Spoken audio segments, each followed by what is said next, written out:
Sir இப்போ நீங்கள் சொல்லும் போது எனக்கு ஒரு விஷயம் தோணுச்சு. நிறைய பேர் என்ன சொல்லுவாங்க அப்படின்னா, நான் பரிகாரம் பண்ணேன் ஆனால் எனக்கு அதுக்கான பலன் எனக்கு கிடைக்கவே இல்லை, அதனால எத்தனை வாட்டி அந்த பரிகாரம் பண்ணணுன்றது எனக்கு தெளிவாக தெரியல நிறைய பேர் சொல்லுவாங்க. ஸோ அதை பற்றி கொஞ்சம் சொல்லுங்க சார். அதாவது ஒரு சில பேருக்கு ஒரு சில பரிகாரங்கள் வந்து பலிக்கும், ஒரு சில பரிகாரம் வந்து பலிக்காது. எதனால அப்படின்னு சொல்லி கேட்டீங்கன்னா, பகவத்கீதையில பகவான் ஸ்ரீ கிருஷ்ண பரமாத்மா வந்து 3வது அத்தியாயம் கர்மயோகம் அதை சொல்லியிருக்காரு. நீ எந்த அளவுக்கு பாவம் பண்ணிருக்கு, எந்த அளவுக்கு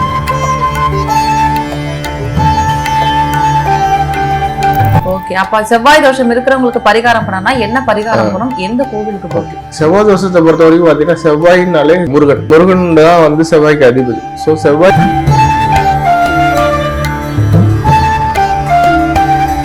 இப்ப பரிகாரங்களையும் தாண்டி இப்ப நம்ம டெய்லியும் வந்துட்டு ஒரு ஸ்லோகம் சொல்றது இல்லை ஏதாவது ஒரு மந்திரம் சொன்னா நம்மளுக்கு நல்லது நடக்கும் அப்படின்னா நம்ம என்ன மந்திரங்கள் சொல்லணும்? மந்திரங்களை பொறுத்த வரைக்கும் மந்திரங்கள் வந்து பீஜாச்சாரம் சொல்லுவாங்க. பீஜாச்சாரங்களை நீங்க வந்து ஜபிக்கிறீங்க அப்படிங்கும் போது கண்டிப்பா அந்த பிரச்சனை சரியாகலன்னா நீங்க என்ன கேட்கலாம், திருப்பி கால் பண்ணி சொல்லுவேன். இது சத்தியமான வார்த்தை. ஒரு வாரம் கழிச்சு அது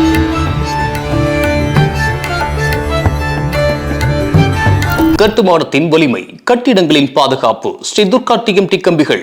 DVR garden signature living T Nagar இப்போ திருவள்ளூருக்கு வந்தாச்சு. Near D mart on new bypass road, Tiruvallur நகராட்சிக்குட்பட்டது. பிளாட் 20 லட்சம் முதல். கான்டாக்ட் 9955511814. பக்தி கஃபே நேயர்களுக்கு வணக்கம். நான் டிமரஸ். இன்னைக்கு நம்ம நிகழ்ச்சியில என்ன டாபிக் பார்க்க போறோம் அப்படின்னு பாத்தீங்கன்னா, பரிகாரங்கள் பத்தி தான் பார்க்க போறோம். பரிகாரங்கள் அப்படின்றத எப்படி பண்ணணும் அப்படின்றது நிறைய பேருக்கு தெரியாது. ஒரு சிலர் சொல்றதை வச்சு அவங்களும் வீட்டுல பண்ணுவாங்க. சோ அதை பத்தி நமக்கு தெளிவா எக்ஸ்பிளைன் பண்ணதுக்காக ஜோதிட செம்மல் சூரத் பாலா நம்ம கூட இணைந்திருக்காங்க. அவங்கள நம்ம நிகழ்ச்சிக்கு வெல்கம் பண்ணிட்டு நிகழ்ச்சிக்குள்ள போகலாம். வணக்கம் சார். வணக்கம் மேடம். எப்படி இருக்கீங்க? நல்லா இருக்கேன். நீங்க நல்லா இருக்கீங்களா? நல்லா இருக்கேன் சார். சார், இப்போ ஒரு ஜாதகத்துல வந்துட்டு இப்ப தோஷம் இருக்கு நிறைய பேர் சொல்லுவாங்க. அதாவது கால சர்ப்ப தோஷம், செவ்வாய் தோஷம், இந்த மாதிரி நிறைய தோஷங்கள் சொல்றாங்க. நம்ம ஜாதகத்துல தோஷம் இருக்கு அப்படின்றத எப்படி நம்ம தெரிஞ்சுக்கலாம், தெரிஞ்சுக்கிட்டு அதுக்கான பரிகாரங்கள் பண்ணணும்னு சொல்றாங்களா, அது எப்படி நம்ம பண்றது? அதாவது ஜோதிட சாஸ்திரத்துல இருந்து பாத்தீங்கன்னா, ஒரு குழந்தை பிறக்குதுன்னா ஆயிரக்கணக்கான யோகங்களும் இந்த ஜாதகத்துல இருக்கும், அதே மாதிரி தோஷங்களும் இருக்கும். சோ நல்லது கெட்டது ரெண்டும் சேர்ந்ததான் வாழ்க்கைன்னு சொல்றாங்க இல்லையா, அந்த மாதிரி கண்டிப்பா ஒரு ஜாதகம் அப்படின்னு சொல்லி இருந்தா அதுல சில யோகங்கள் இருக்கும், சில தோஷங்கள் இருக்கும். அதுல குறிப்பிடத்தக்க யோகங்கள் என்னென்ன, குறிப்பிடத்தக்க தோஷங்கள் என்னென்ன அப்படின்னு சொல்லி பாத்தீங்கன்னா, ராகு கேது தோஷம். ராகு கேது தோஷம்னா ஒண்ணும் கிடையாது, லக்னத்துக்கு 2ஆம் இடம், லக்னம் இந்த 2 இடத்துலயும் கிளாக் வைஸ்ல லக்னத்திலேயோ இல்ல லக்னத்துக்கு 2ஆம் இடத்துலயோ ராகு அல்லது கேது இருந்தா ராகு கேது தோஷம். அதே மாதிரி லக்னத்துல இருந்து 2, 4, 7, 8, 12 ஆகிய 5 இடங்கள்ல செவ்வாய் இருந்தா செவ்வாய் தோஷம். இதுக்கு நிறைய விதிவிலக்குகள் இருக்கு. இதே மாதிரி ராகு தோஷத்துக்கு விதிவிலக்கு இல்ல, செவ்வாய் தோஷத்துக்கு மட்டும் விதிவிலக்கு இருக்கு. என்னன்னு சொல்லி பாத்தீங்கன்னா, செவ்வாய் ஆட்சி பெற்றாலோ உச்சம் பெற்றாலோ நீச்சம் பெற்றாலோ செவ்வாய் தோஷம் இல்ல. அதே மாதிரி செவ்வாய் ராகு கேது கூட சேர்ந்தாலோ குரு கூட சேர்ந்தாலோ சனி கூட சேர்ந்தாலோ தோஷம் கிடையாது. அதே மாதிரி ராகு கேது தோஷம் இருந்தா 30 வயசுக்கு மேல தோஷம் நிவர்த்தி ஆயிடும். ஆணா இருந்தா 30 வயசு, பெண்ணா இருந்தா 24 வயசுக்கு மேல ராகு கேது தோஷம் நிவர்த்தி ஆயிடும். செவ்வாய் தோஷத்துக்கு வாழ்நாள் முழுக்க நிவர்த்தி கிடையாது. செவ்வாய் தோஷம் மட்டும் வாழ்நாள் முழுக்க கண்டினியூ ஆகும். அப்ப அதுக்கு பரிகாரங்களே கிடையாது, நம்ம பரிகாரம் பண்ணிதான் ஆகணும்னு சொல்றேன். ஓகே. அப்ப செவ்வாய் தோஷம் இருக்கிறவங்களுக்கு பரிகாரம் பண்ணா என்ன பரிகாரம் பண்ணணும், எந்த கோவிலுக்கு போகும்? செவ்வாய் தோஷத்தை பொறுத்த வரைக்கும் பாத்தீங்கன்னா, செவ்வாயினாலே முருகன் தான் வந்து செவ்வாய்க்கு அதிபதி. சோ செவ்வாய்க்கு நீங்க பரிகாரம் பண்ணணும் அப்படின்னு சொல்லி ஆசைப்பட்டீங்கன்னா, செவ்வாய்க்கான ஸ்தலம் வந்து நம்ம கும்பகோணம் பக்கத்துல வைத்தீஸ்வரன் கோயில்ங்கிற கோயில் இருக்கு, அங்க முருகனே இருக்காரு. அங்க போயிட்டு செவ்வாய் தோஷத்துக்கு பரிகாரம் பண்ணணும் அப்படின்னு சொல்லி கேட்டீங்கன்னா ரொம்ப சிறப்பா பண்ணி கொடுக்குறாங்க. அதுவே போதுமானது. எந்த மாதிரி பண்ணணும்னு சொல்லி கேட்டீங்கன்னா, செவ்வாய்க்கிழமை சிகப்பு நிற ட்ரெஸ் மத்தவங்களுக்கு தானமா கொடுக்கணும். அதே மாதிரி செவ்வாய்க்கிழமையில உணவு தானம் கொடுக்கணும். அதே மாதிரி செவ்வாய்க்கிழமை ரெகுலரா முருகன் கோயில் போயிட்டு வரணும். இதை ரெகுலரா ஃபாலோ பண்ணாலே செவ்வாய் தோஷம் உங்களுக்கு கண்ட்ரோல் ஆகி நல்ல வரன் கிடைக்கும். Okay sir. இப்ப செவ்வாய் தோஷம் இருக்கிறவங்களுக்கு இந்த கோவில் போகணும், இந்த ட்ரெஸ், இந்த கலர் ட்ரெஸ் போகணும்னு சொன்னீங்க. இதே மாதிரி மற்ற தோஷங்கள்லாம் இருக்குல்ல, இப்ப வந்துட்டு கால சர்ப்ப தோஷம் சொல்றாங்களே, அந்த தோஷம் இருக்கிறவங்க என்ன கோவிலுக்கு போகணும், என்ன பரிகாரங்கள் பண்ணணும்? அதாவது கால சர்ப்ப தோஷம்னா என்னன்னு சொல்லி பாத்தீங்கன்னா, லக்னத்திலிருந்து லக்னத்துக்கு 7ஆம் இடம் வரைக்கும் ராகு கேதுக்குள்ள அமர்ந்து, ராகு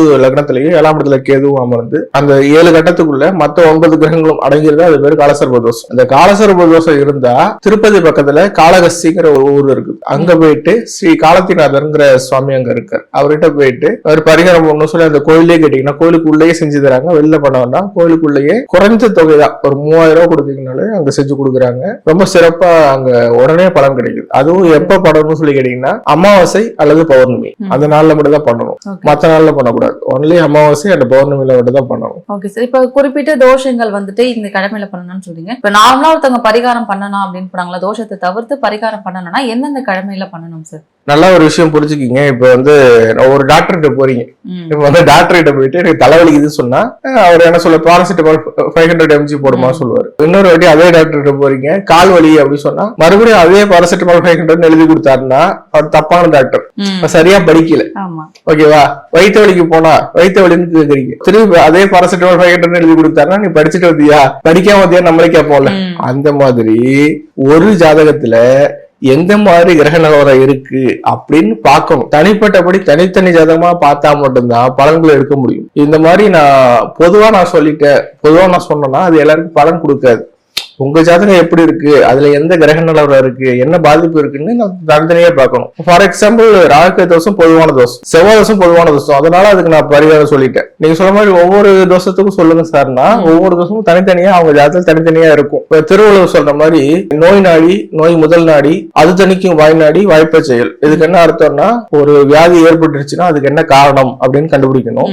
அதுக்கு என்ன மருந்து கொடுத்தா சரியாகணும்னு கண்டுபிடிக்கணும். அது எப்படி அந்த நோயாளிக்கு கொடுத்தா அந்த நோய் சரியாகுங்கிறத பார்க்கணும். இந்த மூணுத்தையும் ஆராய்ச்சி பண்ணி கரெக்டா கொடுக்கவும் தான் சரியான மருத்துவர். அந்த மாதிரி ஒரு ஜாதகத்துல ஒரு தோஷம் இருக்குன்னா அதுக்கு எந்த கிரகம் காரணம், அது எந்த கிரகத்துக்கு பரிகாரம் பண்ணணும், எந்த கிழமையில பண்ணணும், எந்த நட்சத்திரத்துல பண்ணணும், எப்படிப்பட்ட பரிகாரம் பண்ணா இந்த ஜாதகருக்கு இந்த பரிகாரம் பலிக்கும் அப்படிங்கறத ஆராய்ச்சி பண்றதுக்கு கண்டிப்பா தனிப்பட்ட ஜாதகம் அவசியம் தேவை.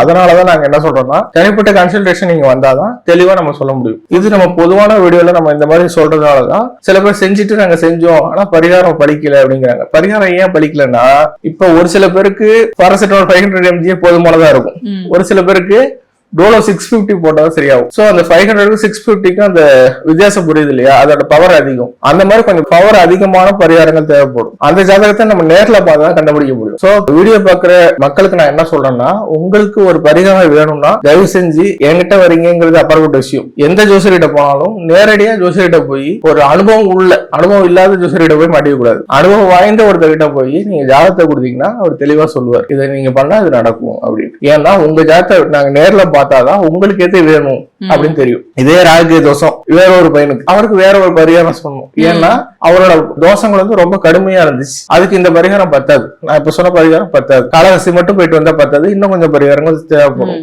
சோ அந்த மாதிரி வித்தியாசங்கள் நிறைய இருக்கு மேடம். சார் இப்ப நீங்க சொல்லும் போது எனக்கு ஒரு விஷயம் தோணுச்சு. நிறைய பேர் என்ன சொல்லுவாங்க அப்படின்னா நான் பரிகாரம் பண்ண ஆனா எனக்கு அதுக்கான பலன் எனக்கு கிடைக்கவே இல்லை, அதனால எத்தனை வாட்டி அந்த பரிகாரம் பண்ணணும்ன்றது எனக்கு தெளிவா தெரியல நிறைய பேர் சொல்றாங்க. சோ அதை பத்தி கொஞ்சம் சொல்லிடுங்க சார். அதாவது ஒரு சில பேருக்கு ஒரு சில பரிகாரங்கள் வந்து பலிக்கும், ஒரு சில பரிகாரம் வந்து பலிக்காது. எதனால அப்படி சொல்லி கேட்டீங்கன்னா பகவத்கீதையில பகவான் ஸ்ரீ கிருஷ்ண பரமாத்மா வந்து 3வது அத்தியாயம் கர்மயோகம் அதை சொல்லியிருக்காரு. நீ எந்த அளவுக்கு பாவம் பண்ணிருக்கு, எந்த அளவுக்கு புண்ணியம் பண்ணிருக்குங்கிறது உன்னோட தனிப்பட்ட விஷயத்துல தெரியும். ஒரு சில பேருக்கு அந்த பரிகாரம் பலிக்குது, ஒரு சில பேருக்கு அந்த பரிகாரம் பலிக்கலன்னா அந்த தோஷத்தை வீரியம் அந்த அளவுக்கு அதிகமா இருக்குது. இப்ப நான் ஒரு பரிகாரம் உங்களுக்கு சொல்றேன், அதை நீங்க போய் செய்றீங்க. ஆனா நீங்க பரிகாரம் பண்ண உடனே அது நடந்துருமா, அது பலன் கிடைச்சிருமான்னா அதுக்கு எந்த ஒரு உத்தரவாதமும் பண்ண முடியாது. ஏன் அப்படின்னா எத்தனை தடவை அந்த பரிகாரம் பண்ணணும் அப்படிங்கிறது உங்க ஜாதத்துல தான் தெரியும். நாங்க ஒரு சில பேருக்கு சொல்லுவோம், இப்ப ராமேஸ்வரத்துல போய் பரிகாரம் பண்ணிட்டு வாங்கன்னு சொல்லுவேன். ஒரு சில பேருக்கு ஒரு தடவை பண்ணுங்கன்னு சொல்லுவேன், ஒரு சில பேருக்கு 3 தடவை பண்ணுங்கன்னு சொல்லுவேன். இன்னும் ஒரு சில பேருக்கு சாரி சார் உங்க ஜாதகம் ரொம்ப கடுமையா இருக்கு, நீங்க எத்தனை தடவை பண்ணாலும் அது பிரயோஜனம் இல்லை அப்படின்னு சொல்றதும் இருக்கு. ஏன் அப்படின்னா நம்ம ஓப்பனா சொல்லிடுவோம். மற்ற விஷயம் ஒளிவு மறைவுங்கிறது நம்ம கிட்ட கிடையாது. பரிகாரம் பண்ணா சரியாகுங்கிறதையும் சொல்லிடுவோம், பரிகாரம் பண்ணா சரியாகாதுங்கிறதையும் எடுத்து சொல்லிடுவோம். ஏன்னா அவங்க டைம் வேஸ்ட் பண்ணக்கூடாது, பணமும் வேஸ்ட் ஆகக்கூடாது. உண்மையிலேயே 3 தடவை பண்ணா சரியாகும் அப்படின்னு தெரிஞ்சா சொல்லுவோம், இந்த 3 தடவை பண்ணுங்க, ஒரு தடவை பண்ணா போதும், இது எல்லாமே நம்ம சொல்லிடுவோம். ஏன்னா அவங்க ஜாதகத்துல அந்த அளவுக்கு அந்த தோஷங்கள் வீரியமா இருக்குது.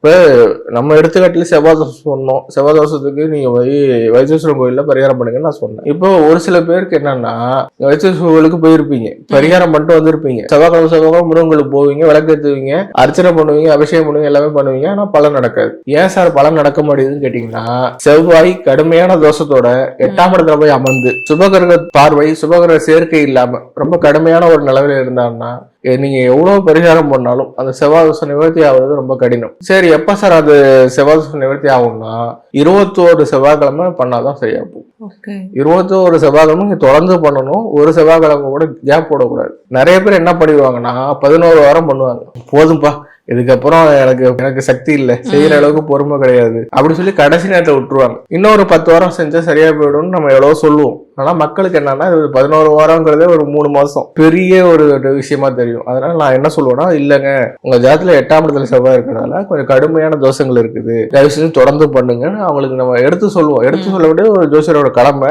எடுத்து சொல்லுவோம். அவங்களுக்கு நல்ல நேரம் இருந்தா மட்டும்தான் நம்ம சொல்லதே கேட்பாங்க. அவங்களுக்கு நல்ல நேரம் வந்தா மட்டும்தான் அந்த வார்த்தைகள் அவங்களுக்கு கரெக்டா படும். இல்லைன்னா இல்ல ஜோசியர் ஏதாவது சொல்லிட்டு இருக்காரு அப்படின்னு சொல்லி அதை கேர்லெஸ்ஸா விட்டுருவாங்க.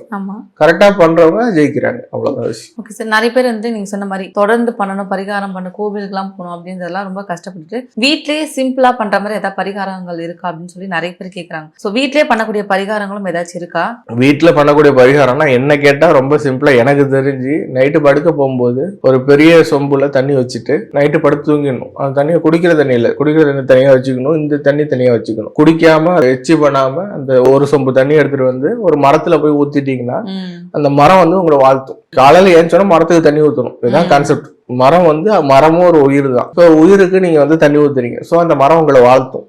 மரத்தோட ஆக்சிஜன்ல நம்ம வாழ்ந்துட்டு இருக்கோம். ஸோ மரத்துக்கு தண்ணி ஊத்துறது அவ்வளவு பெரிய பரிகாரம். இது வந்து விருட்ச பரிகாரம்ங்கிற சாஸ்திரத்துல வரும். இப்ப எடுத்துக்காட்டு சொல்லணும்னா, பரணி நட்சத்திரக்காரவங்க நெல்லி மரம் வச்சு நெல்லி மரத்துக்கு தண்ணி ஊத்துனாங்கன்னா ரொம்ப நல்லா இருப்பாங்க வாழ்க்கையில. இந்த மாதிரி 27 நட்சத்திரத்துக்கு தனித்தனியா மரங்கள் இருக்குது. அது நான் இன்னொரு சந்தர்ப்பத்தில் நான் விளக்கமா சொல்றேன். இப்போ எடுத்துக்காட்டுக்கு பரணி நட்சத்திரம் அப்படின்னா நெல்லி மரம் வச்சு டெய்லி தண்ணி ஊற்றணும். அந்த மாதிரி நம்ம எடுத்துக்கலாம். Okay sir. இப்போ நிறைய பேர் வந்துட்டு இந்த பரிகாரங்கள் பண்றதுக்கு முன்னாடியும் சரி, இல்லை அதுக்கப்புறமா வந்துட்டு வீட்டில் என்ன மாதிரியான பூஜைகள் பண்ணணும், என்ன மாதிரியான வழிபாடுகள் பண்ணணும்னு சொல்றாங்க. ஸோ அதை பத்தி கொஞ்சம் சொல்லிடுங்க. வீட்டில் பண்ற பூஜைகள் அப்படின்னு சொல்லி கேட்டீங்கன்னா, ரெகுலரா வெள்ளிக்கிழமை பூஜை பண்ணணும். அதை விட இன்னும் கொஞ்சம் பவர்ஃபுல்லான பூஜை அப்படின்னு சொல்லி பாத்தீங்கன்னா சஷ்டி விரதம், அதுக்கப்புறம் ஸ்ரீ ஏகாதசி விரதம், அதே மாதிரி பிரதோஷம், சிவன் வழிபாடு. அதே மாதிரி பாத்தீங்கன்னா எந்த வீட்டுல பெண்களுக்கு மரியாதை கொடுக்குறாங்களோ, பெண்கள் மதிக்கப்படுறாங்களோ, பெண்கள் எந்த வீட்டுல சந்தோஷமா இருக்காங்களோ அங்க மகாலட்சுமி இருப்பாள் அப்படிங்கிறது சாஸ்திரம். சோ நீங்க எந்த அளவுக்கு பெண்களுக்கு முக்கியத்துவம் கொடுக்குறாங்களோ அந்த வீடெல்லாம் ரொம்ப நல்லா இருக்கும். நிறைய பேர் சொல்லுவாங்க, பொண்டாட்டி பேச்சு கேட்கறா, பொண்டாட்டி பேச்சுக்கு அதிக முக்கியத்துவம் கொடுக்குறான்னு சொல்லுவாங்க. ஆனா நீங்க நல்லா நோட் பண்ணி பாருங்க, எந்த வீட்டுல எல்லாம் பெண்கள் மதிக்கப்படுறாங்களோ, மனைவி மதிக்கப்படுகிறாங்களோ அந்த வீடு எல்லாமே ரொம்ப நல்லா இருக்கும். அவங்க வாழ்க்கை ரொம்ப சுபிட்சமா இருக்கும். அதுக்கு காரணம் என்னன்னா, பெண்களை மதிக்கிற இடத்துல மகாலட்சுமி இருப்பாங்க. அதே பெண் தான் உங்களோட அம்மாவும், அதே பெண் தான். சோ அம்மாவுக்கும் மரியாதை கொடுக்கணும், மனைவிக்கும் மரியாதை கொடுக்கணும். சோ 2 பேருமே பெண் தான். அம்மாவுக்கும் மரியாதை கொடுத்து மனைவிக்கும் எந்த வீட்டுல மரியாதை கொடுக்குறாங்களோ அந்த வீடு சுபிட்சமா இருக்கும்.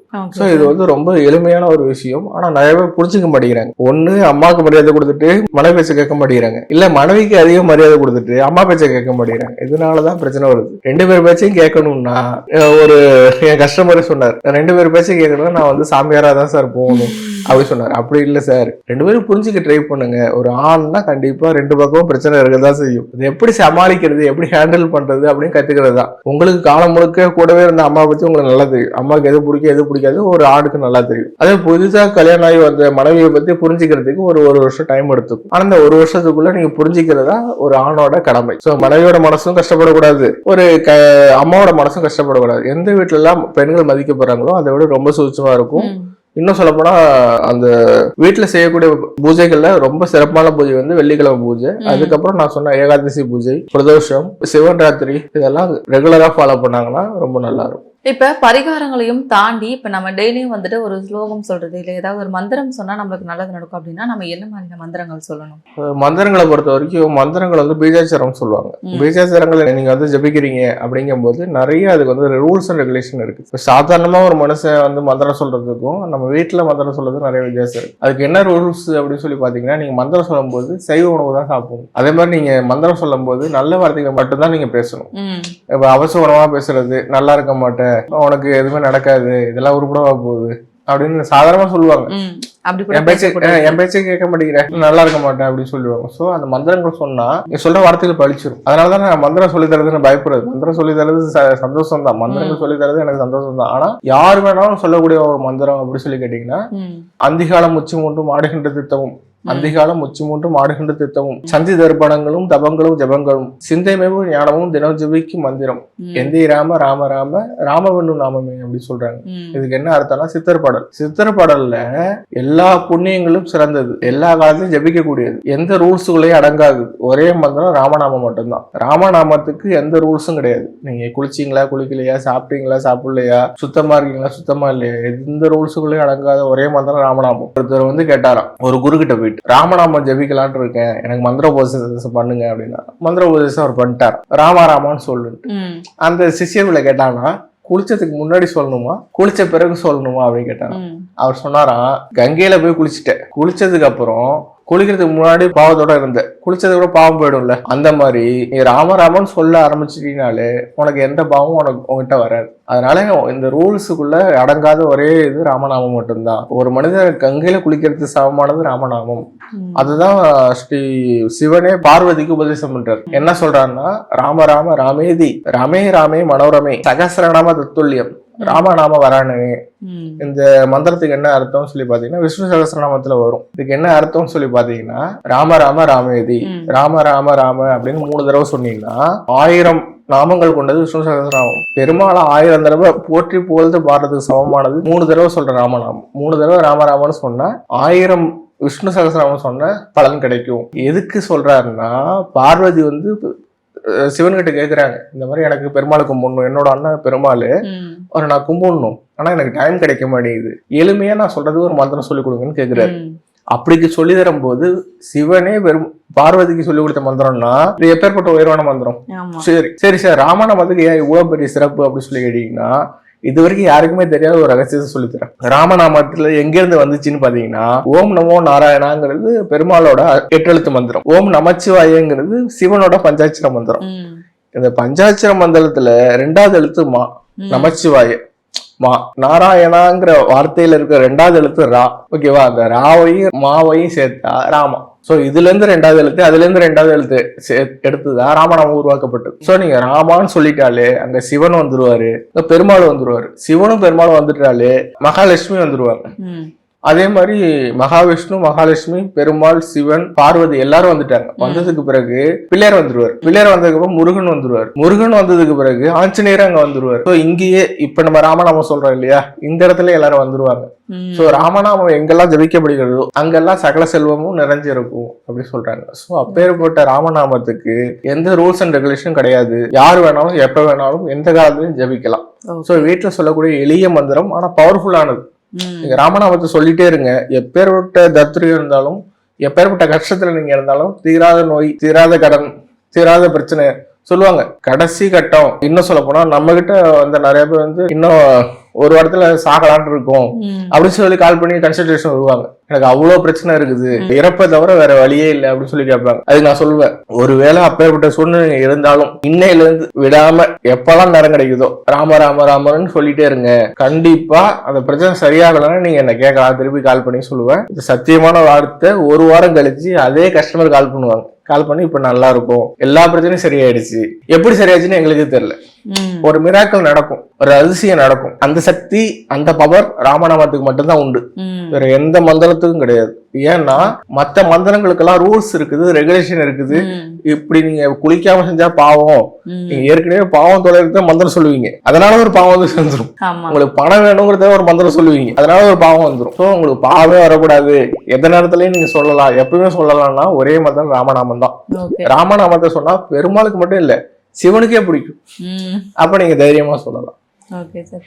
இப்போ நீங்கள் சொல்லும் போது எனக்கு இன்னொரு விஷயம் தோணுச்சு. இப்போ பரிகாரங்கள் பண்ணும் போது வந்துட்டு 3 வாட்டி பண்ண வேண்டியது இருக்கும், இல்லை 5 வாட்டி பண்ணணும் அப்படிலாம் சொன்னீங்களே, அது வந்து எந்த கால இடைவெளியில நான் அவங்க பண்ணணும் சார் அந்த பரிகாரங்கள்? ஓகே, பரிகாரத்தை பொறுத்த வரைக்கும் எப்பவுமே நீங்க நடலாம வச்சீங்க. ஒரு பரிகாரம் பண்ணி 11 நாள் கேப்ல நீங்க பண்ணலாம். ஒரு பரிகாரம் நீங்க போயிட்டு வந்துட்டீங்கன்னா 11 நாள் கழிச்சு இன்னொரு பரிகாரம் பண்ணலாம். 11 நாளுக்கு மேல கேப் எடுத்துக்க வேண்டிய அவசியம் இல்லை. அடுத்த பரிகாரம் எப்ப சார் பண்ணலாம்னா 11 நாள் கழிச்சு அடுத்த பரிகாரம் பண்ணலாம். இப்போ நிறைய பேருக்கு என்ன டவுட் இருக்குன்னா, ஃபர்ஸ்ட் எந்தெந்த பிரச்சனைகளுக்கு பரிகாரம் பண்ணணும்னே தெரியாம இருக்காங்க. ஸோ ஃபர்ஸ்ட் எந்த பிரச்சனைகளுக்கு என்ன பரிகாரங்கள் பண்ணணும்? என்ன கேட்டா எல்லா பிரச்சனைகளுக்கும் பரிகாரம் இருக்கு, ஆனா அது செய்யற அளவுக்கு நமக்கு சக்தி இருக்குதா? பரிகாரம் சொல்றது ஈஸி, சொல்லுவாங்க நீ சொல்லிட்டப்பா நான் செய்யணும்ல.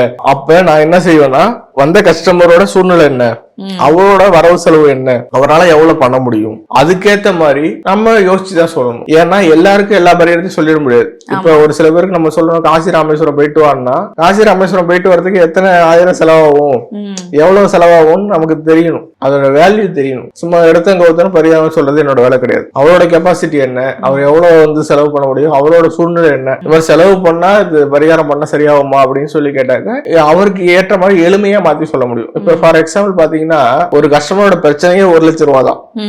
ஆனா வேற ஒரு ஜோசியர் சொன்ன பரிகாரம் 2 லட்சம் ரூபாய்க்கு. அவருக்கு இருந்த பிரச்சனை 1 லட்சம் ரூபாய்க்கு பிரச்சனை, பரிகாரம் 2 லட்சம் ரூபாய்க்கு சொல்லியிருக்காரு. அதான் நம்ம கிட்ட வந்தாரு, இந்த மாதிரி பரிகாரம் பண்ணணும்னு சொல்லி போனேன், 2 லட்சம் பரிகாரம் சொல்றாரு, எனக்கு பிரச்சனையே 1 லட்சம் ரூபா தான் அப்படின்னா சரி அவ்வளவுதானே பிரச்சனை அப்படின்னு சொல்லிட்டு, ஒண்ணும் இல்லைங்க, இந்த மாதிரி உங்க வீட்டுக்கு பக்கத்துல பெருமாள் கோயில போயிட்டு கல்கண்டு இருக்குல்ல, கல்கண்டு வாங்கி சின்ன பசங்க கோயில்ல விளையாடுவாங்கல்ல அவங்களுக்கு கல்கண்டு கொடுங்க, இதுக்கு என்ன ரகசியம்னு சொல்லி கேட்டீங்க. உண்மையிலே இந்த பரிகாரம் வேலை செய்யும். எப்படின்னா வெள்ளை கொடுத்தா தொல்லை போகும், வெள்ளைன்னா கல்கண்டு வெள்ளை கலர்ல இருக்கும், வெள்ளை கொடுத்தா தொல்லை போகும், இதான் கான்செப்ட். அவர்கிட்ட சொன்ன நீங்க டெய்லி கல்கண்டு எடுத்து போய் கொடுங்க, ஆனா உண்மையிலே பக்தியா செய்யணும், ஏதோ அலட்சியமா பண்ணக்கூடாது. டெய்லி சாமிக்கு சமர்ப்பணம் பண்ணிட்டு கோயில்ல சாமிக்கு வச்சு கும்பிட்டுட்டு கொடுக்கணும் அப்படின்னு சொன்னா பெரிய ஃபேமஸான கோயிலுக்கு எல்லாம் போக வேண்டாம். வீட்டுக்கு பக்கத்துல எளிமையான கோயில்கள் இருக்கும், அங்க போயிட்டு நீங்க பண்ணுங்கன்னு சொன்னா அந்த கோயில் அர்ச்சகரும் ஒத்துக்கிட்டாரு, செஞ்சு கொடுத்தாரு. தொடர்ந்து 21 நாள் பண்ணாரு. 21வது நாள்ல அந்த 1 லட்சம் ரூபாய் பிரச்சனை சரியாயிடுச்சு. சோ கல்கண்டு ஒண்ணும் விலை அதிகமானது கிடையாது, நமக்கு நல்லது. இன்னைக்கு ஒரு சூழ்நிலைக்கு ஒரு 50 ரூபாய்க்கு கல்கண்டு வாங்கினாலே போதும், அள்ளி கொடுக்கலாம். சோ அதுதான் நான் சொன்னேன். தொடர்ந்து 21 நாள் பண்ணாரு. 21வது நாள் அந்த பிரச்சனை சரியாயிடுச்சு. எப்படி சரியாச்சுன்னா வேற ஒரு நபர் அவருக்கு உதவி பண்ணாரு, வேற ஒருத்தர் பண உதவி பண்ணி அந்த பிரச்சனை தீர்த்து வச்சார். எனக்கு நீ எப்ப முடியுமோ பொறுமையா கொடுப்பா அப்படின்னு சொல்லி அந்த உதவி கிடைக்குது இல்ல, அந்த உதவி கிடைக்க வச்சது அந்த கல்கண்டு பரிகாரம். சோ இந்த பரிகாரம் எல்லாருக்கும் வேலை செய்யுமா சார் சொல்லி கேட்டாக்க நான் ஓப்பனா சொல்றேன், எல்லாருக்கும் இந்த பரிகாரம் வேலை செய்யாது. அவரோட ஜாதகத்துல அந்த அமைப்பு இருந்துச்சு, கல்கண்டால இந்த பரிகாரம் பண்ணா இது நடக்கும். சோ அவரோட ஜாதகத்துல இந்த விஷயத்த நான் சொல்லியிருக்கேன். சோ எல்லாரும் போயிட்டு கல்கண்டு கொடுக்குறேன் அப்படின்னு சொல்லி ஆரம்பிச்சிடாதீங்க. போய் சொல்லிடுறேன், மக்கள்கிட்ட தெளிவா சொல்லிடுறேன், எல்லாரும் கல்கண்டு கொடுக்க ஆரம்பிச்சிடாதீங்க. அவரோட ஜாதகத்துல அந்த இடம் பாதிக்கப்பட்டிருந்தது, அதுக்கு இனிப்பு கொடுக்கணும் அப்படின்னு வந்துச்சு. இனிப்பு வெள்ளை கலர்ல இருக்கணும், சோ கல்கண்டு. அப்படிதான் பரிகாரம் எடுக்கணும். பரிகாரம் நீங்க எடுக்கும் போது அவரால் செய்ய முடியுமா, நீங்க சொல்ற கஸ்டமரால செய்ய முடியுமா அப்படின்னு சொல்லி பார்த்துட்டு தான் கொடுக்கணும். ஏதோ வாய்க்கு வந்து சொல்றேன் அப்படின்னு சொல்றது பரிகாரம் கிடையாது. பரிகாரம் எப்படி எடுக்கணும்னா அந்த இடத்தின் அதிபதி யாரு, அந்த கிரகம் யாரு, அந்த கிரகத்தான நிறம் என்ன அப்படின்னு சொல்லி பார்க்கணும். இப்ப கல்கண்டு பரிகாரம் சொன்னேன் இல்லையா, ரொம்ப எளிமை சொல்லித்தரம் பாருங்க. அவருக்கு லக்னத்துக்கு 6ஆம் இடத்துல சுக்கிரன் அமர்ந்து அந்த சுக்கிரனோட தசை நடக்குது. அந்த சுக்கிரன் கடனை கொடுக்குறாரு, 1 லட்சம் ரூபாய் கடன் வந்துருச்சு, தீக்கணும். அவர் சாதாரண வேலைக்கு போறவர், அவர் எவ்வளவு சம்பளம் வாங்குறாரு, மாசமே வாங்குற சம்பளமே 10,000 சம்பளம் வாங்குறதுக்கு 1 லட்சம் ரூபாய் பெரிய கடன் தான்.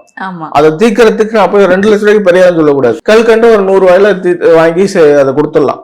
நான் ஏன் கல்கண்டு பரிகாரம் சொன்னேன்னா, சுக்கிரனுக்கான சுவை இனிப்பு, சுக்கிரனுக்கு இனிப்பு ரொம்ப பிடிக்கும். சுக்கிரனுக்கான கலர் வெள்ளை, சோ வெள்ளை கலர்ல இருக்க இனிப்புன்னா கல்கண்டு. சோ இதை இன்னொரு விதமும் சொல்லலாம், வெள்ளை நிறத்துல பால் இருக்கும், பால்ல சர்க்கரை கலந்து கொடுங்கன்னு சொல்லலாம். சோ நான் கொஞ்சம் வேற மாதிரி கொஞ்சம் மாத்தி யோசிச்சேன், அவ்வளவுதான். சோ ஒவ்வொரு ஜோசியரும் ஒவ்வொரு மாதிரி யோசிப்பாங்க, அது மாதிரி நம்மளும் யோசிச்சு நம்ம பலன் எடுத்தோம். உங்க ஜாதகத்துல எந்த இடத்துல என்ன கிரகம் இருக்கு அப்படிங்கறத பார்த்து தான் பலன் எடுக்க முடியும். ஓகே சார், இவ்வளவு நேரம் நிகழ்ச்சியில பங்கேற்று பரிகாரங்கள்லாம் என்ன, என்னென்ன தோஷங்களுக்கு எப்படி பண்ணணும், பரிகாரங்களை தாண்டி நிறைய மந்திரங்கள்லாம் சொல்லி கொடுத்தீங்க. நிகழ்ச்சியில பங்கேற்றதுக்கு ரொம்ப நன்றி. நல்ல வாய்ப்பு கொடுத்த அனைவருக்கும் நன்றிகள். நன்றி சார்.